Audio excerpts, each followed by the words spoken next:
Halo guys, kita ketemu lagi. Perkenalkan, nama saya Bima Aryan Jendi Putra. Saya dari kelas 2B NIM 2302101041. Kali ini saya akan menjelaskan tentang ejaan-ejaan yang ada di Indonesia, yaitu pengertian ejaan. Ejaan adalah penggambaran bunyi bahasa atau kata, kalimat, dan lain segalanya dalam tulisan huruf-huruf serta penggunaan tanda baca. Yang pertama, ejaan Van Ophuijsen pada tahun 1901 dan 1900 sampai 1947. Mengapa dinamai ejaan Van Ophuijsen? Karena adalah Charles Van Ophuijsen yang menyusun ejaan ini, dibantu oleh Nawawi Soetan Makmur dan Muhammad Thaib Soetan Ibrahim. Ejaan ini dibuat pada tahun 1896. Kemudian pemerintah kolonial resmi mengakui ejaan ini di Indonesia sebagai Hindia sampai Belanda pada tahun 1901. Ejaan ini merupakan ejaan bahasa Melayu tetapi menggunakan huruf lain.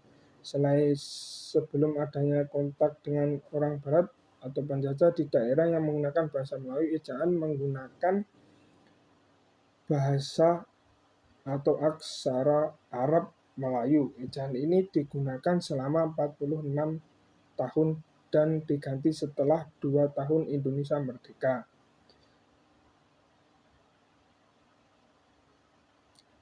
Yang kedua, ejaan Republik atau ejaan Soewanti tahun 1947 sampai 1956.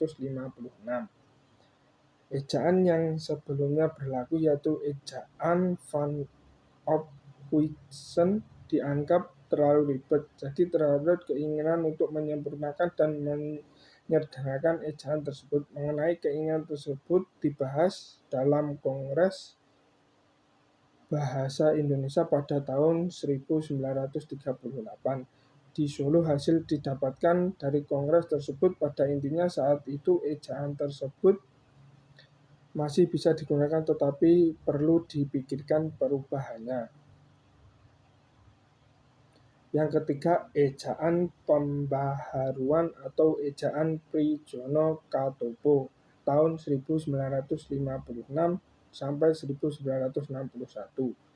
Pada tahun 1954 diadakan Kongres Bahasa Indonesia II di Medan. Kongres membicarakan perubahan sistem ejaan. Oleh karena itu, Menteri Pengajaran, Pendidikan, dan Kebudayaan mengeluarkan surat keputusan pada tanggal 19 Juli 1956 bernomor 44.876 per S tentang pembentukan panitia perumusan ejaan baru. Yang keempat, ejaan Malindu pada tahun 1961 sampai 1967. Perubahan yang ada di ejaan Malindu yaitu sejak tahun 1972 huruf DJ diganti menjadi C, TC diganti menjadi C, huruf NG diganti menjadi N. Rencana peresmian ejaan ini gagal melaksanakan karena kesulitan tulisannya dan terjadi konfrontasi dengan Malaysia.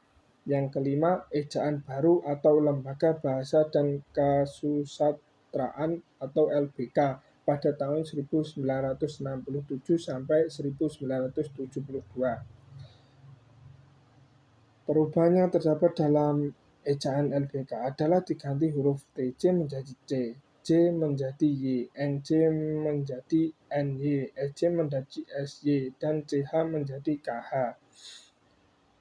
Huruf asing seperti Z, Y, dan F disahkan menjadi ejaan bahasa Indonesia, serta tidak adanya perbedaan penulisan antara huruf E, pepet, atau bukan.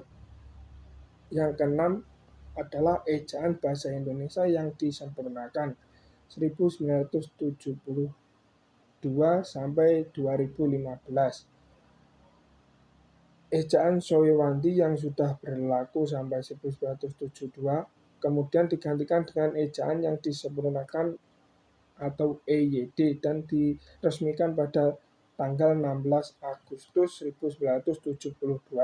Ejaan yang disempurnakan mengalami perubahan EYD 2 1887 sampai 2009 DNA EYD edisi 3 2009 sampai 2015.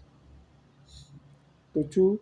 Ejaan Bahasa Indonesia atau EBI 2015 sampai sekarang. Adapun perbedaan dari EYD ke EBI, yaitu dalam EBI sudah detail mengenai kaidah-kaidah dalam penulisan perubahan dari EYD ke EBI, berupa 20 penambahan, 10 penghilangan, dan pengubahan, dan 2 pemindahan.